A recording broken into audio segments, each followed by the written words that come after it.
Today we remove and install the door lock in the tailgate of the Smart Fortwo. First, open the flap on the door lock and remove the cover.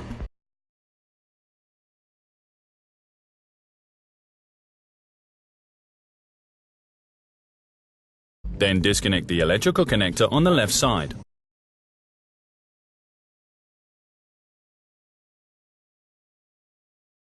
Once you have removed these two screws, you can already completely remove the door lock.